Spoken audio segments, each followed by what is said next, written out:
is a huge tech and media company yielding to Donald Trump's demands, ousting fact checkers, crediting Trump's election victory, and taking an unusual step of adding a Trump loyalist to its board.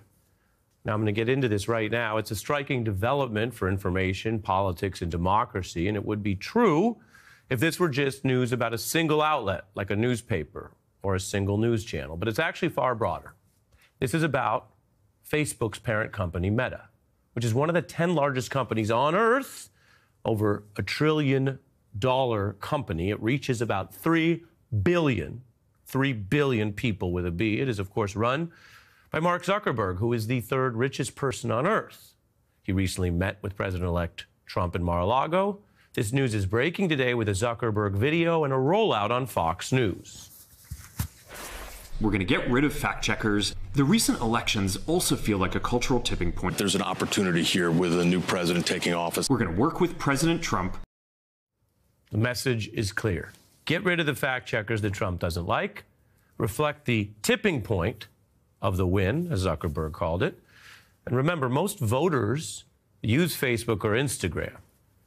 So these changes will shape the information, and whether it's fact-checked or not, that most people get in this coming era. It is telling and should be noted when powerful companies proclaim they are ditching fact-checking pursuant to a political agenda. Now, studies had shown the fact-checking that is being ditched, that I just showed you, and I'm going to show you more of what Zuckerberg says, it did work. It cut down on belief in falsehoods.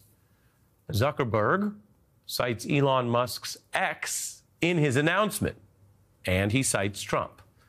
So this isn't one of those times where we have to sort of wonder, is it a coincidence and the timing? No, Zuckerberg is making it very clear what this is for.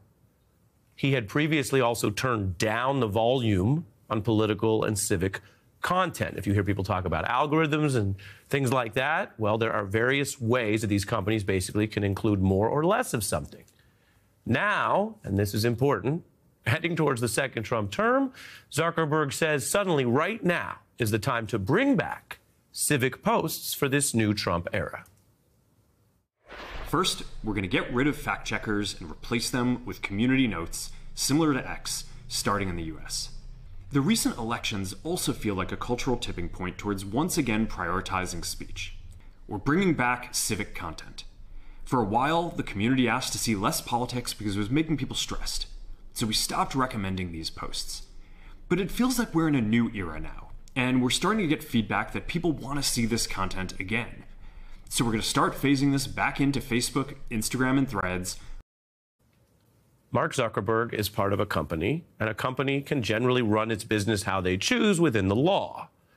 But this is very clearly a shift from the fact-checking Zuckerberg used to tout. In 2016, we began to face new kinds of threats, and after years of preparation, we were ready to defend against them.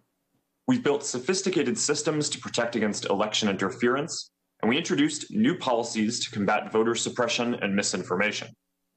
Still, the pandemic created new challenges: how to handle misinformation about COVID and voting by mail, how to prepare people for the reality that results would take time. We worked with local election officials to remove false claims about polling conditions that might lead to voter suppression. We partnered with Reuters and the National Election Pool to provide reliable information about results. We attached voting information. And on he went. And that was just 4 years ago. And if you, again, listen to the substance of what he's saying, the point here is not whether he's the most perfect video presenter ever. That doesn't matter. It's not how he's built his power or his very effective company. What he was saying there was we're working with elections officials, not just people posting made-up stuff. And we're working with Reuters and other reliable press outlets. That was just 4 years ago. So what's changed? It's our job here to be as fair and open-minded as possible. We don't have a brain scan or a lie detector of what moved Zuckerberg, although I've shown you there are business pressures. I've shown you there were threats from the incoming president-elect. We've heard a lot of debate about whether to take Donald Trump literally or figuratively, and what we do when we have an incoming leader who speaks so openly about abusing power, which would be unconstitutional, whatever the Supreme Court has said, if you are still an officer in the United States and you are asked to, say, use federal powers or weapons against, say, a peaceful opposition, that's an unlawful order. You're not supposed to carry it out. But we have someone who's been talking about that, jailing opponents, jailing Liz Cheney, jailing Mark Zuckerberg. Has that affected Zuckerberg? Is that why we're seeing this big change of heart? Is it the other business pressures I mentioned? Is it reaction to the threats? We have an update on this today.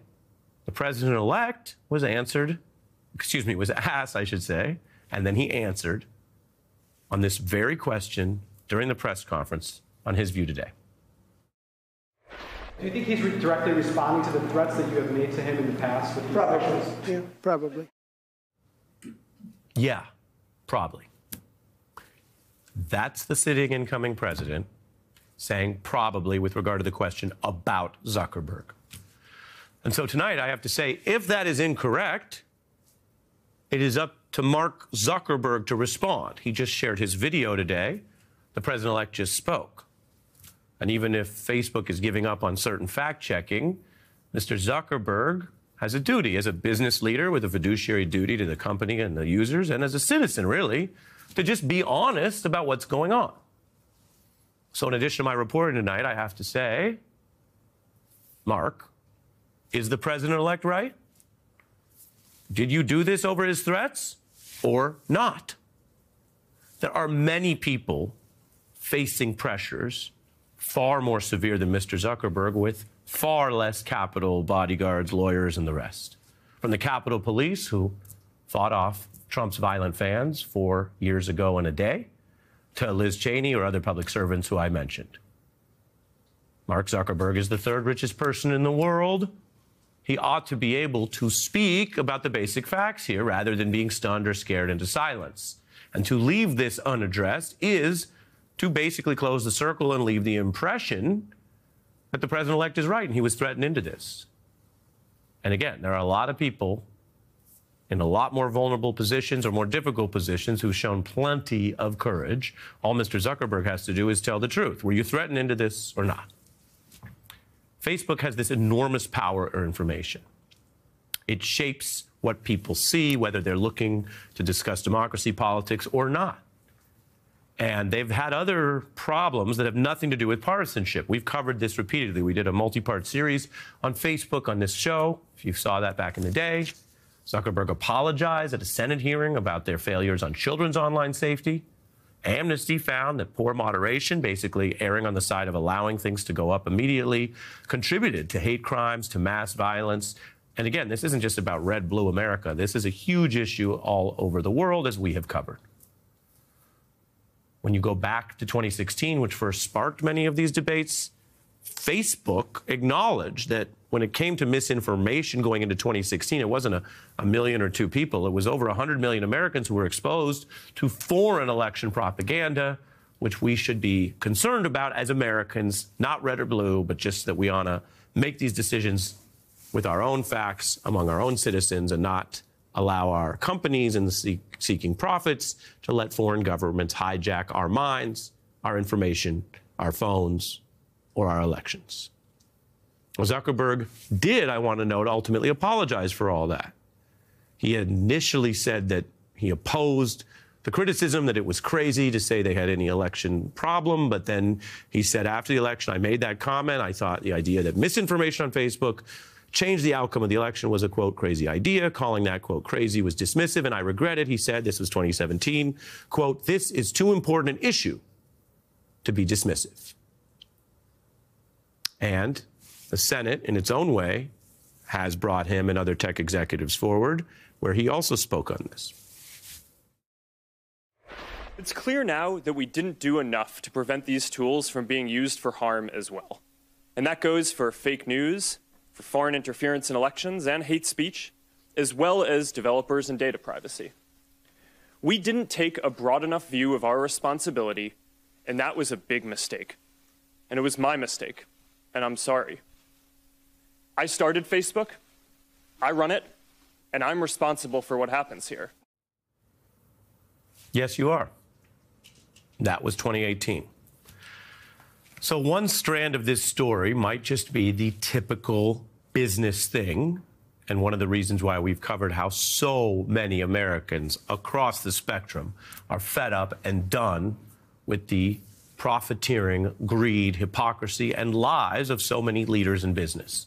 Because I've just shown you, took a couple minutes, hope you stayed with me, but I showed you through a couple minutes the zigging and the zagging and the back and forth, and none of these things are internally consistent. So maybe it's just a business version of how people who make their priority just building the biggest business possible, if that's their priority, everything else comes second, and they will say and do all sorts of things to just keep it moving. And that's a business thing, and that's something we have to cover. But the other piece of this, the unanswered question from Mr. Zuckerberg tonight, after the president-elect called him out and said, yep, I control that guy, I threatened him into this. Are you going to respond to that? Are you going to speak up for that? Are you going to be one of the richest, most powerful people in the world and not even be able to use your voice through your lawyer or your spokesperson or another video to address whether you have the ability and the fortitude to stand up during a time where there are people, including apparently the president-elect, announcing that their threats and their abuse of power, their threats to do it, are going to change the way millions and hundreds of millions of people get information and facts at a time when you're ditching fact-checking and our democracy, in a very real way, could be the victim.